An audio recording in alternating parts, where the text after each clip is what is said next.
You're listening to KYST 89.3, The Bone. The Bone.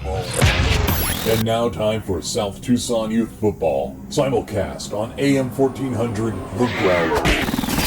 And on South Tucson Local Access Channel 22. Oh, man.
Good morning, South Tucson. Good morning, Arizona. This is KYST South Tucson local radio.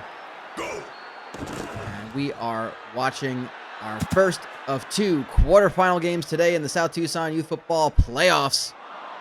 For this, the year 2020, Gregnan Pregante gets sacked deep in the backfield for Francois Creperie. That is Francois Creperie in the navy blue home uniforms.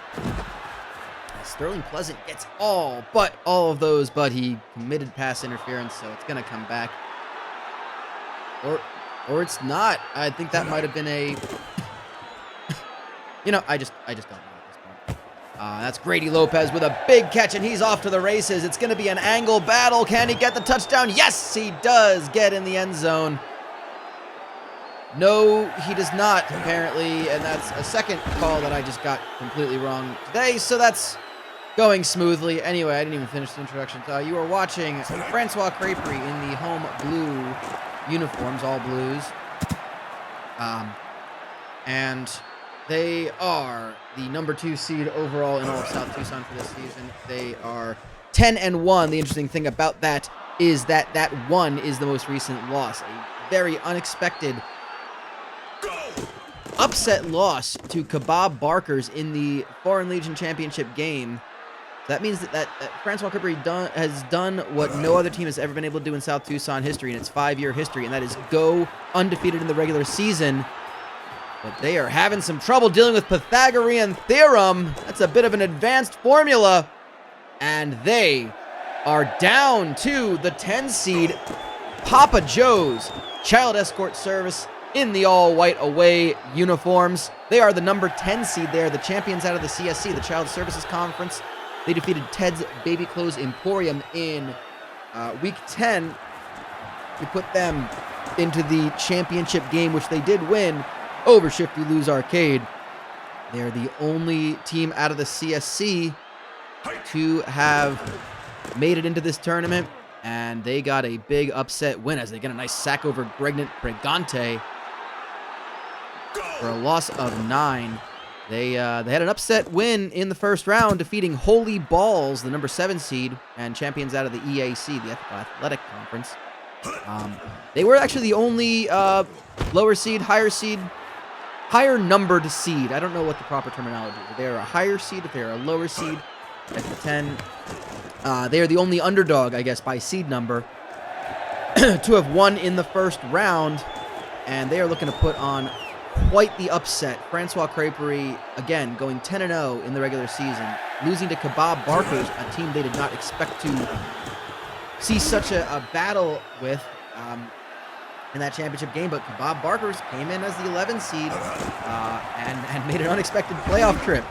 That was a team that was not really expecting to have that sort of playoff success, and here they are.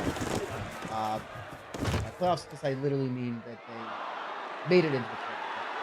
They lost in the first round to Twin Towers, who are taking part in the following game after this one. which pits number 3 seed Rancho Robusto plus-sized Wearhouse up against the 6 seed Twin Towers Construction.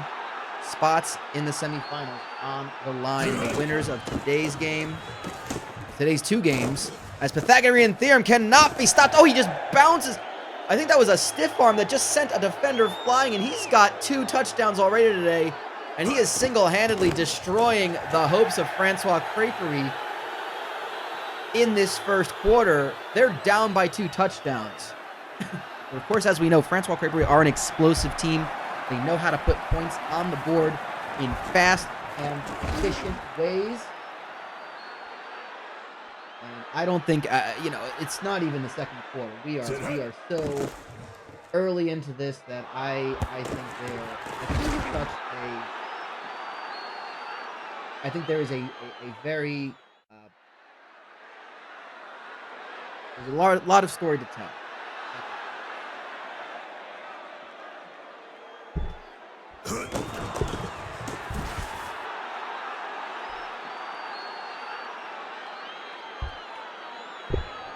Meanwhile, Francois Creperie again trying to figure this out. Glendrell Splendid, veteran running back,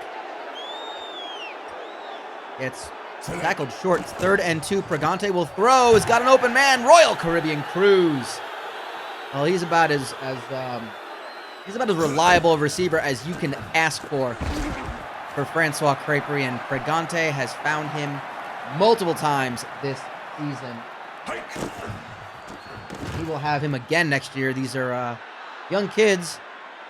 They're new recruits, which I don't have my stats up immediately to tell if they are 10 or 11, but there's going to be a smaller class of 13-year-olds that will be departing the teams after this season, so that's very sad. Go ahead and acknowledge who those kids are, because I know that's something up here. And that is going to be, well, that is a missed field goal. It is all going wrong for Francois Creperie, and we're almost halfway through the second quarter. I'm at a bit of a loss. I don't think I've ever seen them blanked for this long. Very surprising to see that. Of course, both teams making their debuts this year in the playoffs. Papa Joe's already got 1 win under their belt, but Francois Creperie get that all-important first-round bye that comes with being a top 4 seed. They're going to get the ball back as they forced a punt off of Papa Joe's, but they're going to have to move all the way down the field yet again. They can cross the 50, so Reyes gets it to where they need to go. And of course, we do want to acknowledge the kids that after these playoffs are over, will have played their last games in South Tucson youth football. We're going to miss them a lot. Pythagorean Theorem is one of them, and boy, does he want to go out in a big way, and he's already done that with 2 massive touchdowns. Credit to him. Outstanding first half so far.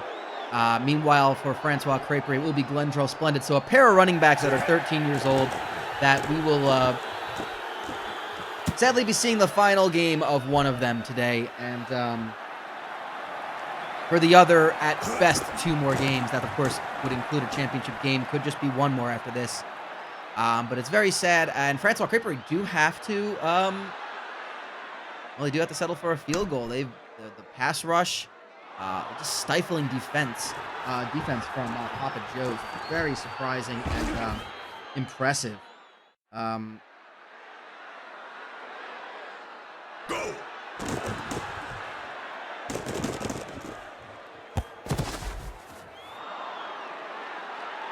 They get the kickoff back, and they are already down to the 40 after a huge gain. Theorem again, only gets stopped that time, only 4 yards after a 35-yard pass to start this rush off, this drive off. It's Joseph on the short pass, just short of the first down marker. He gets enough space to get there. Down to 2 minutes of the first half. He's flying by. Theorem again. Oh, he's playing like he doesn't want to end his career just yet. And that is a lot of motivation for a kid like that. 194 yards so far in this game. make that 197 after a gain of 3.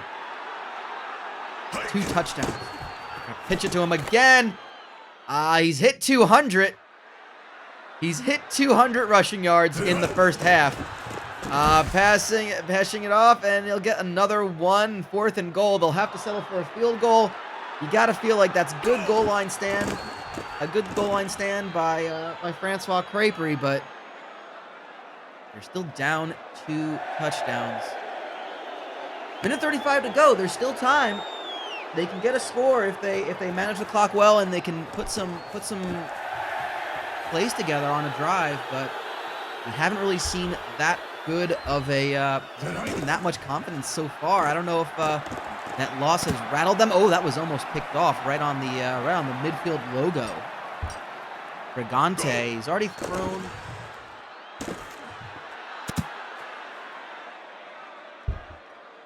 I think that was an interception he's thrown. I think I misread the stat. 3 points. We head to the Embiggener. Glendrell Splendid gets it to 4th and 4, and here comes the punt again. I don't think this Francois Creperie punter has been this busy all season. That includes in the Kebab Barker's loss. But you know, I have to do a little bit more research on this. But you know, there's something to say about. I think back to this. I think back to the very first season of South Tucson Youth Football. I think back to 2016. I think of Welders of the Universe, who were the team we were mentioning when Francois Creperie were on this undefeated run that ended ultimately passed Welders of the Universe by going 10 games undefeated.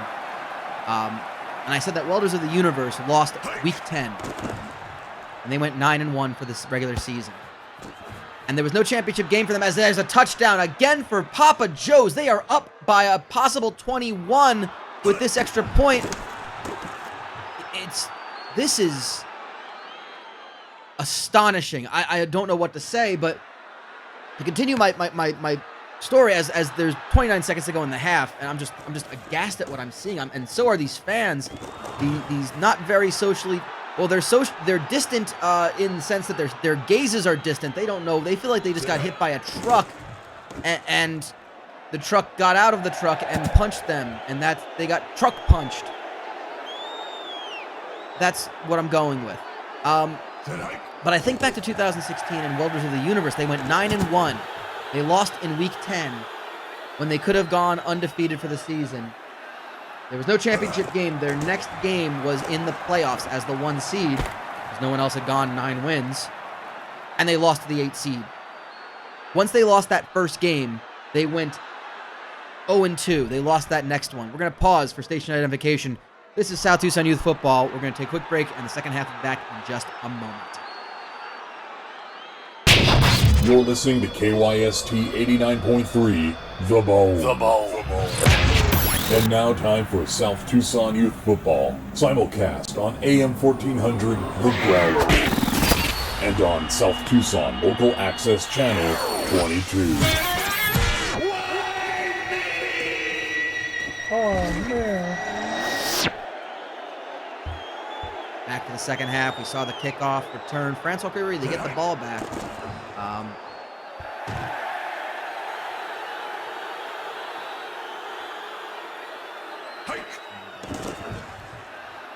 It's a bit of a interesting thing to look at here. As I'm just kind of looking for any sort of other trends that might be seen here. And I'm not entirely certain, but I'm looking at how, I'm starting to think I know what there might be. Wow. I don't know how I didn't notice this before, as Drew will return this. And man, this is gonna be a thing. I worry. If this result continues and Francois Creperie lose, which would just be shocking, honestly. Shocking to see. They would be the 5th team out of 5 years as a 2 seed to lose in the playoffs in their first game. A 2 seed has never registered a win in the playoffs. It is, I don't know what to say. I was going to say, is this like a welder's curse where you lose your first game? As Papa Joe scores again.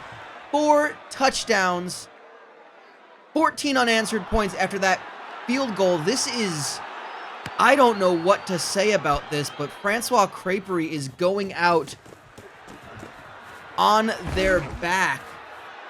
They are not, I don't understand. I'm baffled. I have no words to describe what we're seeing right now. This is a surprising rout. An absolute blowout. These fans are silent, shocked, stunned silence. Just encapsulates the crowd. But let me go through the history here. 2016, Busted Rubber Auto and Tire Repair were the number 2 seed. They had a 7-3 record. They were the 2 seed overall. They lost to second to none as a 7 seed in the first round of the playoffs. 2016-2017 season. That's when we moved from the spring down to a fall season. 2 seed for 1-800-BUY-A-DAD. 9-2. 9-2. Champions out of the CSC. Lost the number 7 Big Pauls in the first round, 21-17. 2017-2018 season, number 2 seed, Flappy Pappy's Pancake Shanty. Auto Bid, champions of the Gluttony League, 8-3.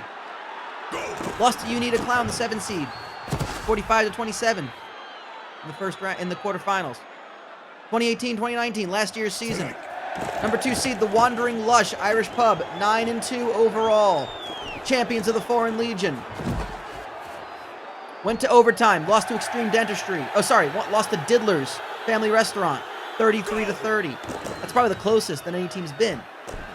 This is going to be the 5th. This is going to be the 5th. The 2 seed has never won.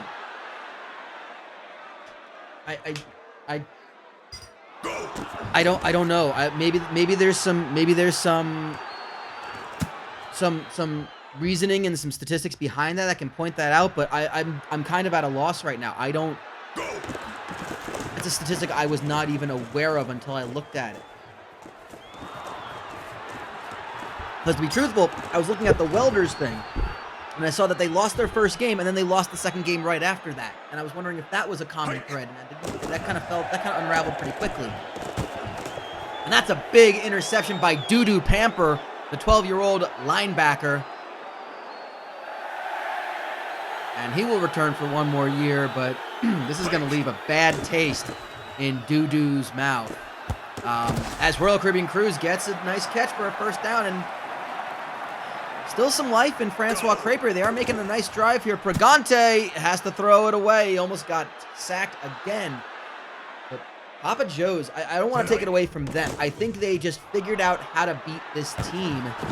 Maybe they saw something in the Kebab Barkers win and just studied that. I don't know. It's surprising. This team, for 10 weeks, this team looked unbeatable. And I was even saying that Kebab Barkers, the team that they lost, that Francois Creperie beat in the regular season, when they beat Kebab Barkers, that was the team that gave them the biggest fight. And sure enough, they came back, they learned something, and they patched up the holes, and they beat them for the conference title. And here's Papa Joe's, a really good team, 9-3, gonna be 10-3. It looks like. I mean, it's one of the biggest shocks of the year, I think.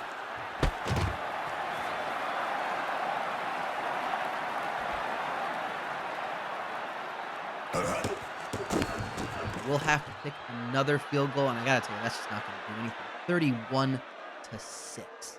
This is a stunning turn of events at the Muni, and there are already, I think there are fans and parents that want to socially distance themselves from this team right now. It's not looking good. It's not at all. It's so surprising to see this. And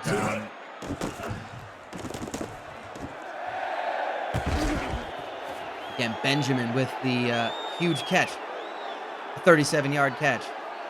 There's just We're seeing a Papa Joe's team that is playing without any fear, that is playing the game of their lives, of their young 10, 11, 12, and 13-year-old lives. Joey Freshwater with the pass off to Pythagorean Theorem. You know, he doesn't want to end his career. 263 yards, 3 touchdowns. Gonna pass it off. Oh, cannot make the catch. 2nd and goal. 2 backs behind there. 3 wide receivers. 2 of them are tight end positions. That's a touchdown. Caught again. It is never ending. 8:48 to go. Papa Joe's just can't seem to stop scoring. It's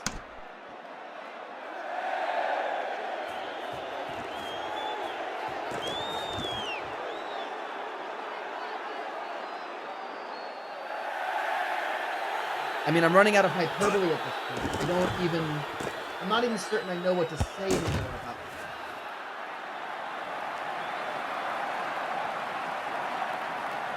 Tonight.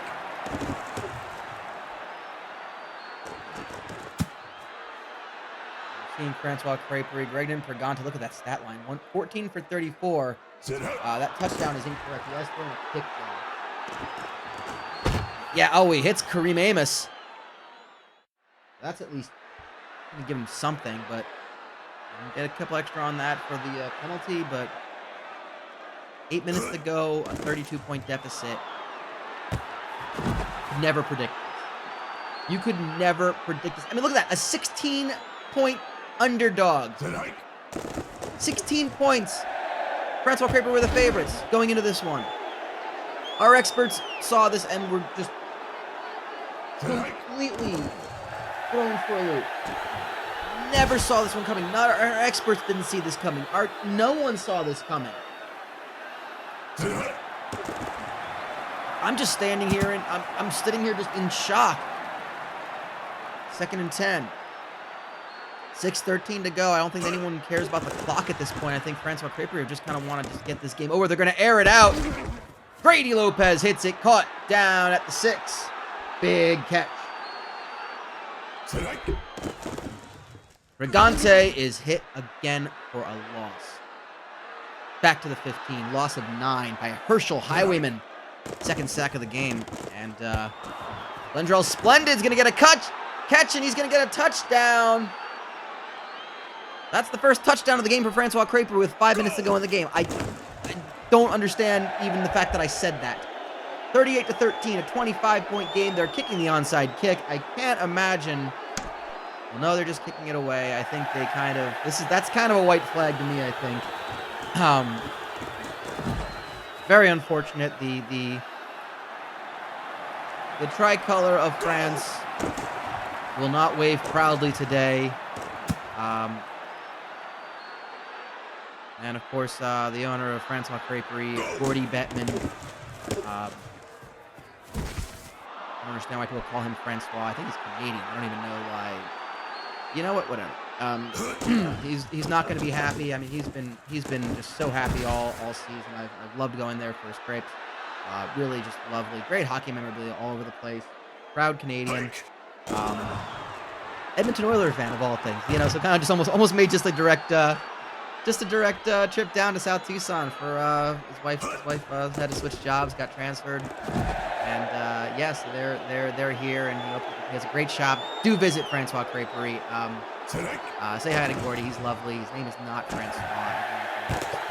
I walk in there, I get a crepe, I have a quick hockey talk or whatever. I mean, obviously now we're not talking much hockey, but we're just talking, and he, I swear to God, 3 different people called him Francois during the time I was there. Grady Lopez is going to be wide open for a touchdown. I think the prevent defense is making this look like a little bit closer of a game than it was. Papa Joe's allow another touchdown. It's an 18-point game, and, well, nothing's ever over in South Tucson, but this just feels like such a high mountain to climb. But, do go in there and enjoy Francois Creperie. He makes a great crepe. Really talented baker. and talk some hockey with him. Don't call him Francois. He's Canadian, but everyone seems to think he's French and his name is Francois, so he just kind of went with that. Actually, a lot of people think his name is actually Francois. I don't even understand it. It's called a Creperie, but that's South Tucson for you. So, Papa Joe's Child Escort Service gives me the Ghiblies. They are a lovely service that if you have kids and they have after-school activities, they will help working parents, working families take care of their kids without having to worry about jeopardizing job and work and time off. They provide a transit shuttle, a transport service for children from school to and from school to after-school activities. To various other locations that are approved and worked out through their service. So if parents are working late or cannot make it to the school to pick up their children, then this is something they can do. And obviously they're struggling right now. There's no school in session. Big interception! Oh, big interception for Papa Joe's. And that will basically call an end to it. And, again, we want to talk about the fine businesses in South Tucson in light of all this. Again, Papa Joe's not really doing much work right now because there's no school in session. The kids are all at home or running around in the streets, not social distancing at all because they're kids, and the kids are dumb as hell. We know that as well. Royal Caribbean Cruise with a big catch, and I guess that was overturned on a penalty. I'm sorry I didn't call that correctly. It all just feels like, what does it matter? This game is basically over with about 1 minute and 3 seconds to go. 18 points. That's three possessions. I don't think we're seeing a turnaround on this one with 1 minute to go. That's incomplete. Don't go anywhere. We're going to take a quick break after this one. And about 5 minutes after a fumble, ball is loose, picked up by Gant. And, well, they keep the ball, but it's 4th and 13. They're going for it. Why wouldn't you at this point? Wide open. Just couldn't. Turnover, 38 seconds. This is basically game over. Don't go anywhere, folks. Stick around. We are going to take a short break after this game reaches its conclusion. We are going to take you over to the Muni for our second game, which will start 5 minutes after the conclusion of this one. As Rancho Robusto plus-sized Wearhouse, the 3 seed, take on the number 6 seed Twin Towers Construction. For the winner of that game, we now know it means a home game in the semifinals, as they will face the winner of this one, which is Papa Joe's. Papa Joe's Child Escort Service, the 10 seed, joins the 1 and the 4 in the next round. Absolutely stunning. 38-20 the final score. An upset for the ages. And the poor kids at Francois Creperie. I think about Glendrell Splendid, who has just played his last game for Francois Creperie. Maybe he gets something working out for him in the high school, or he goes on a traveling team or something like that. Best of luck to him, of course. There's always going to be someone that you're not going to be seeing play anymore. It's kind of just the nature of youth football, but that's kind of how it works. So we're going to take a short break, and in just under 5 minutes, we're going to head over to the Muni for our second game and our final quarterfinal game of this year's playoffs. We got 3 semifinalists known. We'll know the 4th one in just a little bit. We'll be back.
We are back with the kickoff of our last quarterfinal of this year's playoffs.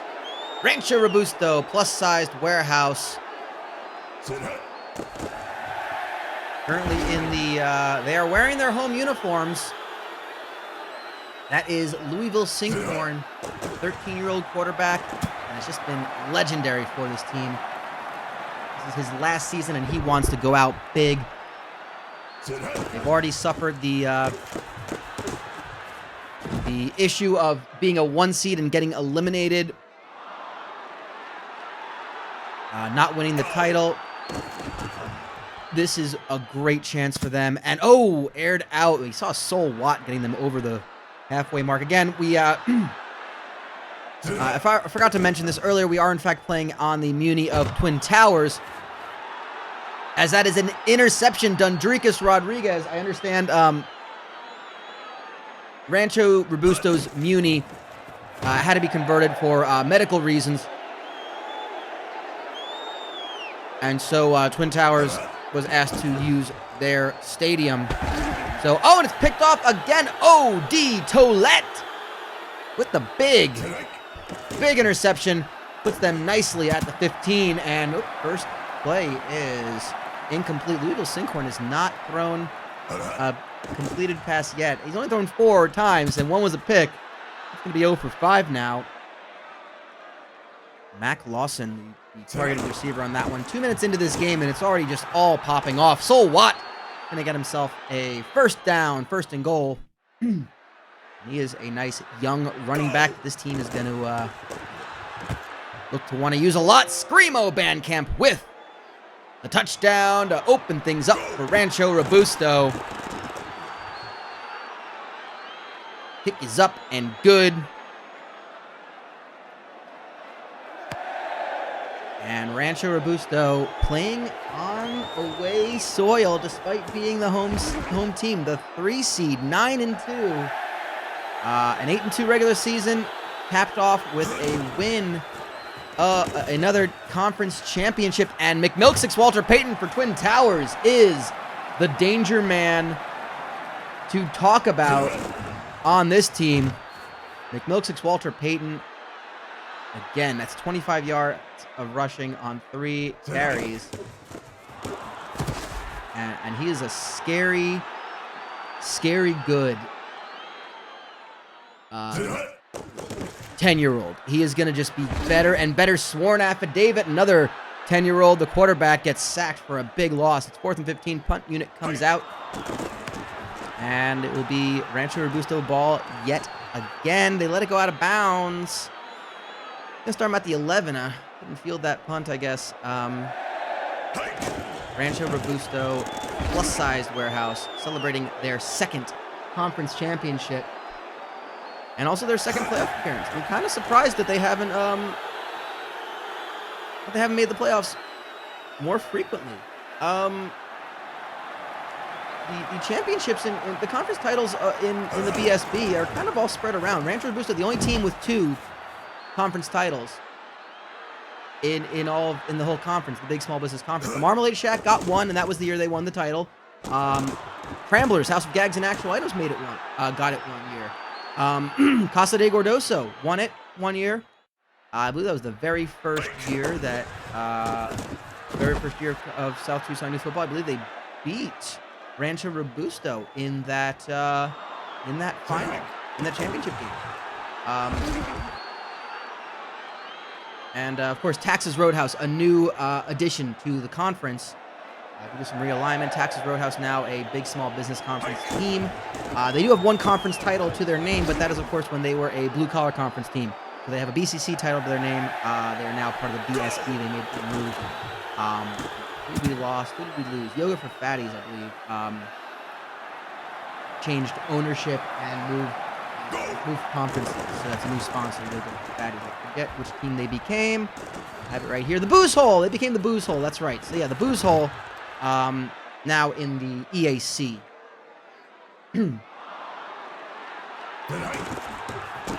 McMilksix Walter Payton for Twin Towers. Oh, he is hammered, double teamed, and still gets a yard out of it. I mean, that's the kind of thing you need to throw at this guy.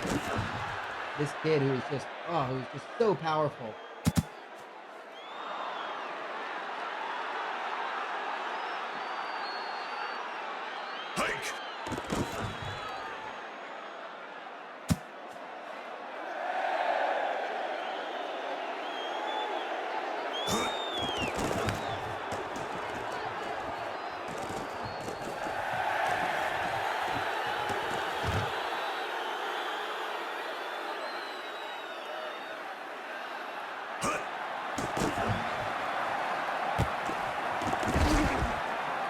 Monthly Gomez the fourth, another young player for Rancho Robusto.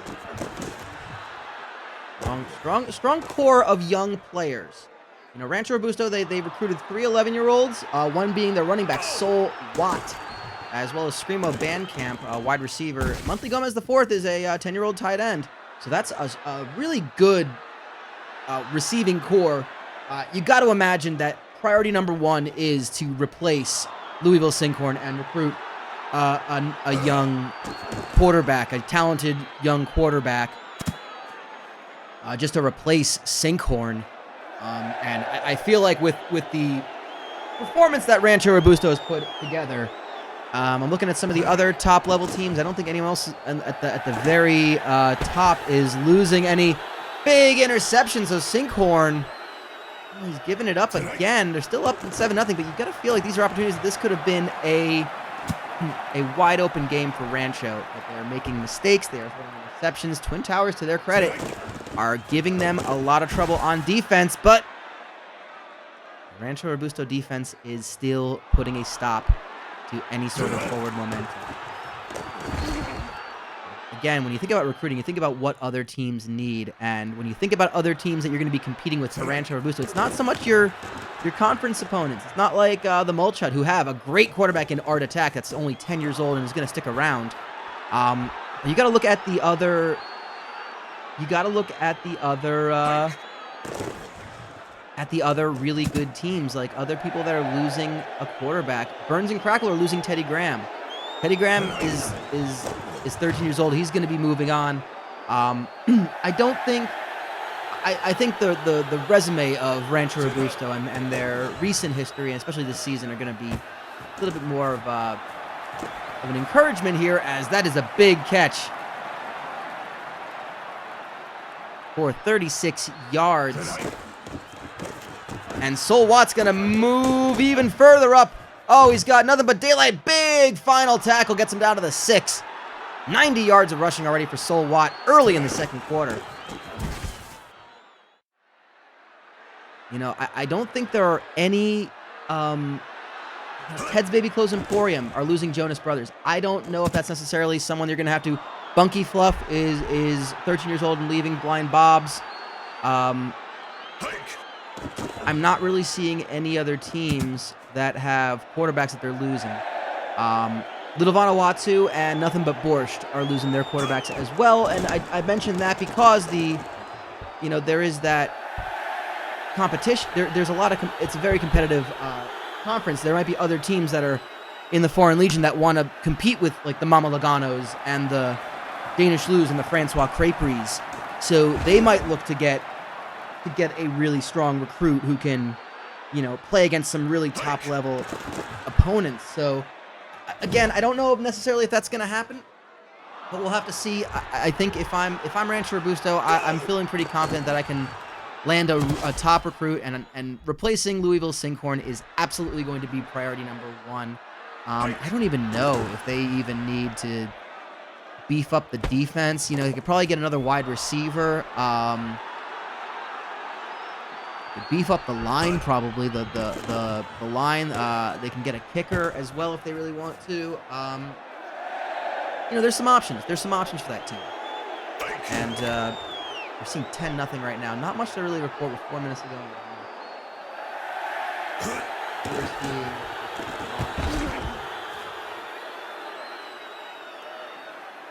We're seeing a strong showing on both sides of the football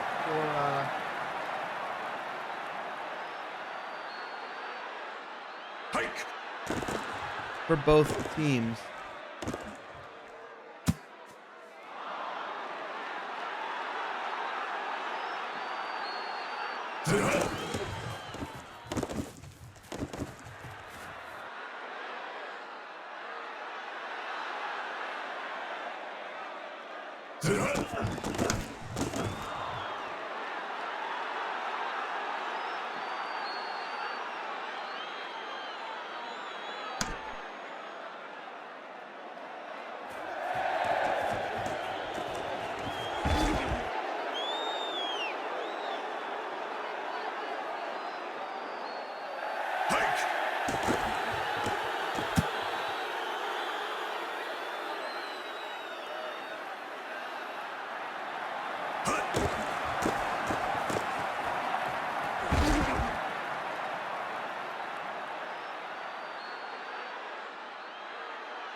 Twin Towers did get a touchdown back.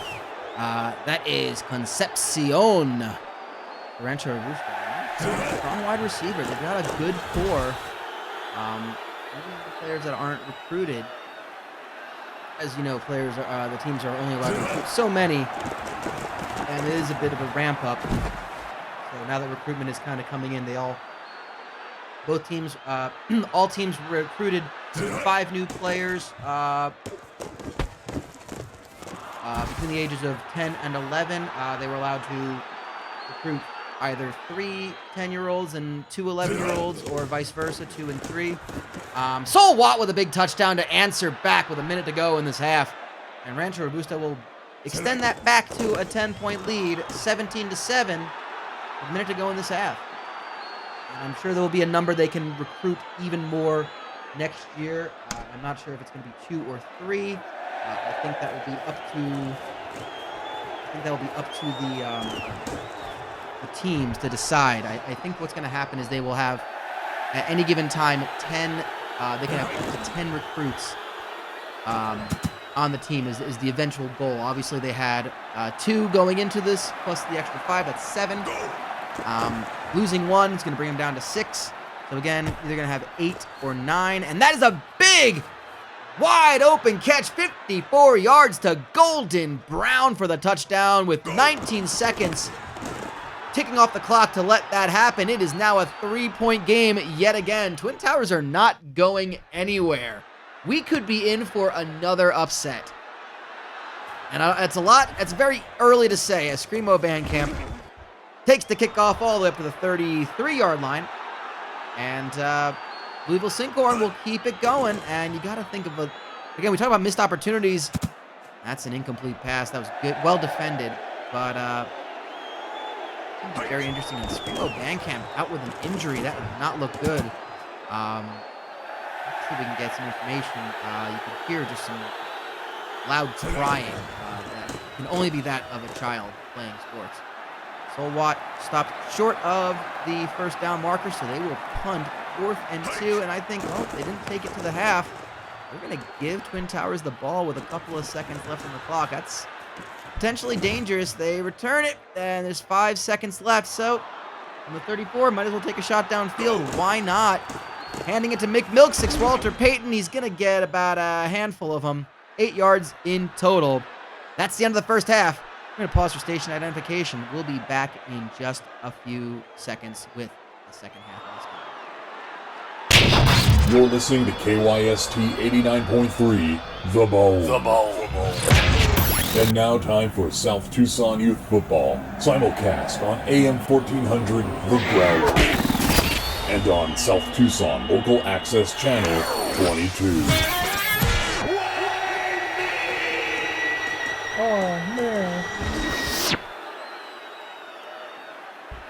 Back again with you for the second half of this, our last quarterfinal of the 2020 South Tucson Youth Football Playoffs.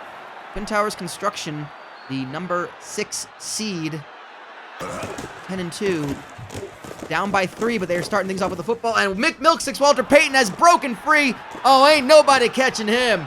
That is a touchdown. Twin Towers Construction have taken the lead with their 3rd touchdown of this game over the number 3 seed, Rancho Robusto, plus-sized Wearhouse. It is 21-17 to start this off. And Rancho Robusto, for the first time today, find themselves behind.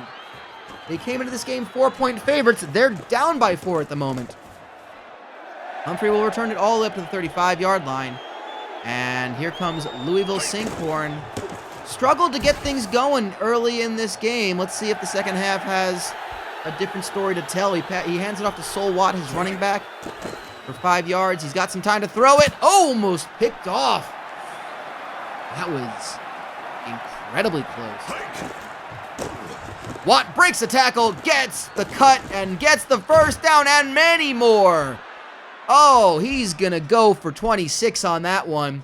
First down from the 34. Hand it off again to him. Why not? He gets stopped at the line. 2nd and 10. But why not? He is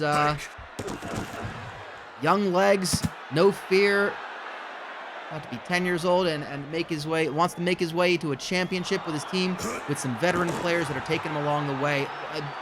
Why wouldn't you at that point? You got so many teammates and coaches and your parents that are just pumping all this information and knowledge into you, thinking that you are incredible.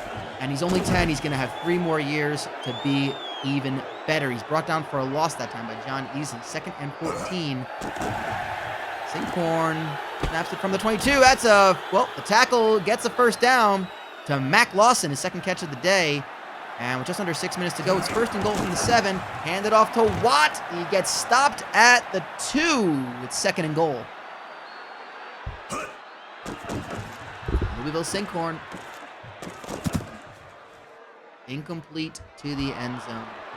Looking for it, 3rd and goal. You got to imagine they want to convert this into a touchdown. Watt, untouched, touchdown.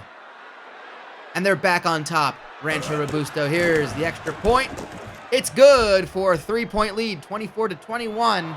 5:07 left to go in the 3rd quarter. And that is a lead regained by Rancho Robusto. Twin Towers Construction, that's frickin' Frank, wide receiver, returning that kick that time. He's, again, a 13-year-old. He is their 13-year-old. They will be losing. Frank, an unsung hero on this Twin Towers team. He's always been there. He's been more of a playmaker of a wide receiver. He hasn't really so much been a big play kind of player. As we see, Golden Brown is that type of player. He's going to respond immediately with a touchdown. Big catch for 73 yards. 72, I think, is what they're going to mark it. 72-yard touchdown pass. And Twin Towers back in the lead. Do not go anywhere, folks. We are in for an exciting game. I want to say in for an exciting finish. We're not anywhere close to the finish of this one. There's 4:22 to go in the 3rd quarter. But these teams are throwing haymakers at each other. They are pulling their biggest punches from their arsenal and just firing it right into the mouths of their opponent. That is offensive holding, going to move Rancho Robusto even further back to the 24. It's 1st and 20. 3 wide receiver set. Sinkhorn throws it. Caught by Lawson. That's going to get about 10 of those back. And offsides against the defense. They'll take the 2nd down and 10. Or 11, I guess, is how they're going to mark it from the 33.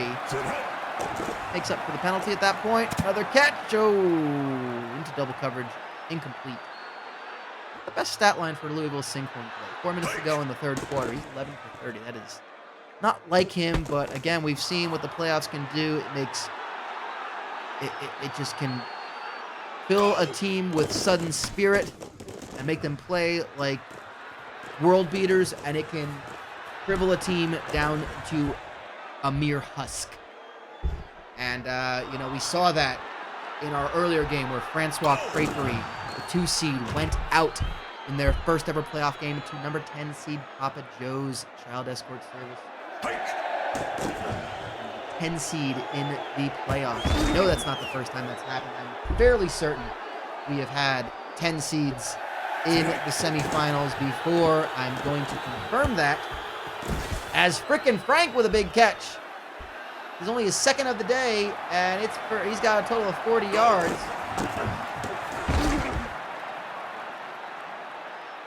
Take a look to see if a 10 seed has ever made the playoffs before. I'm surprised we have not. And that's another touchdown by frickin' Frank. Last year was the first time a 10 seed has made the semifinals. It was Diddler's Family Restaurant beating the Wandering Lush. Prior to that, the 7 seed usually won that game in the 7-10 matchup. So, the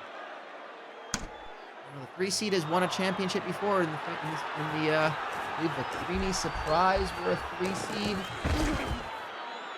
when they won their title. The Binging Texan were a 3 seed when they won the championship last year. So 2 3 seeds have won it before. A 6 seed has made it to the finals once. Ted's Baby Clothes Emporium made it to the championship game in the 2017-18 season. They lost to the Marmalade Shack, who were the 1 seed. But the 6 seed done pretty well. Twin Towers, they're no strangers either to this this whole setup. Although I believe this is their first, this would be their first semifinals were they to win. Rancho Robusto, oddly enough, this would be their first win in the playoffs. They lost as the 1 seed to Moist Adventures back in last season as the 1 seed. Moist Adventures beat them 38-28. They have the luck of the 3 seed in there, and Sol Watts going to bring it out for their Louisville Sinkhorn. They are down 11 with 1 quarter to play. 200 yards of passing for Louisville Sinkhorn. Hardly a good game for 3 quarters so far. He's going to have an amazing 4th quarter. He goes for the end zone, incomplete. 3rd and 10. Again, we apologize for any sort of scoreboard malfunctions, any sort of confusion. And that is a 1st and goal. Sol Watt gets him out of the trouble there, and he's going to rush in for the touchdown, bringing it back to a 4-point game with this, the extra point. Step out for a moment. Please do bear with me. We'll still give you this game, but we'll step out for just a brief moment.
Hike!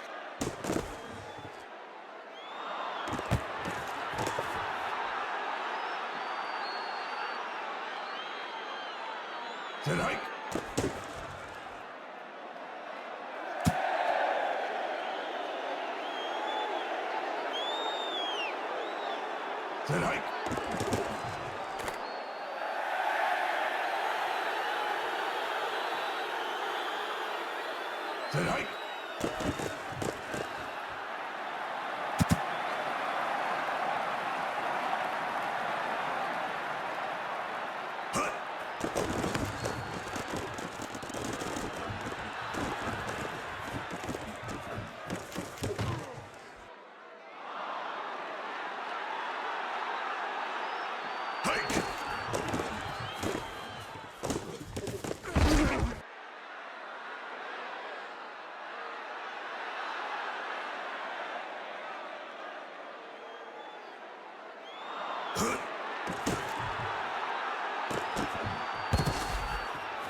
Apologies for having to bring you the last 4 minutes of that game with no commentary. Had to attend to something.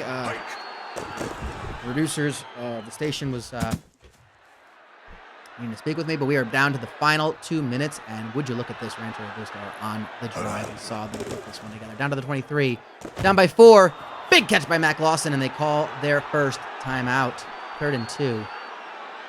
They need a touchdown. Sinkhorn has time, throws, caught by Lawson again, touchdown, Rancho Robusto. They take the lead back with 100 seconds to go. Extra point is good. It's a 3-point game. Rancho Robusto, the 3 seed, back on top. You can never seem to count them out, it appears. The Twin Towers construction have proven how quickly they can respond. So we are in for a banner finish here, everybody. This is sworn affidavit, starts from his own 30. He's got 70 yards to go. Field goal will send this to overtime. Overtime would probably just be the most amazing thing at this point, because this has just been a back and forth game, and had a wide receiver downfield wide open. Could not make the catch. 3rd and 10. Rancho Robusto trying to put their defense to work, and Tavarius Parham gonna get called back. Offensive holding at the most crucial time. Brings them back. 3rd and 20. Affidavit, big drop back, and he's hit hard down at the 10. 4th and 30. They have to go for it. Affidavit gets tackled. I think that's a safety. I think the sack happened in the end zone. It is. And that's game over at this point for Rancho Robusto and Twin Towers. Excuse me, that's game over for Twin Towers. Rancho Robusto put together a defensive stop with the help of some costly penalties. They will advance into the 3rd round, the semifinals. They will be one of the last 4 teams alive in these playoffs. Sol Watt's just going to keep running it until someone brings him down. And they will happily let this clock expire. 40-35. The final score of this one. Wow, Louisville Sinkhorn has turned this team around with the help of his running back, Sol Watt. I think it's mostly been Sol Watt in this one, just lifting up his team. And they're going to throw that one because they have to snap the ball. It's going to be incomplete. Why did they throw it? And there's pass interference against the offense. Really mind-boggling play call. I think you just run it at this point and take down the clock. But far be it from me. And they get sacked. So Sinkhorn gets hit one last time. And I think that will maybe give them the little hint that they need to run down this clock. That is going to do it. That is our final score. 35-40. 40-35. Rancho Robusto, the 3 seed, defeating the 6 seed Twin Towers Construction They will move on to the semifinals. Folks, that is it for the quarterfinals. That is it for the second round right now. That's it for this weekend. We're down to 4 teams. Next Saturday, 1 p.m. Eastern, 10 a.m. South Tucson time locally here. That's the time, same as it's always been. On Saturday next weekend, we will see our 2 semifinals take place. The 1 seed Flappy Pappy's Pancake Shanty taking on the number 4 seed Mama Logano's Legitimate Spaghetti House, and the number 3 seed Rancho Robusto plus-sized Wearhouse taking on the surprise team, the upset-minded number 10 seed Papa Joe's Child Escort Service. It's going to all kick off next weekend. Then, of course, we will know the 2 teams that will do battle in the championship game. That championship game will be Sunday, May 3rd, 1 p.m. Eastern time, same time as they always have been, right here in South Tucson, right here on this network. And I'll be calling the action for all 3 of these remaining games right here on KYST. So thank you so much for joining us. We hope to see you again here in South Tucson one more time. The season is coming to a close. 4 teams remain, and only one will become the next South Tucson Youth Football Champions. I'm Brian Hughes. This is KYST. And until next week, so long, Arizona!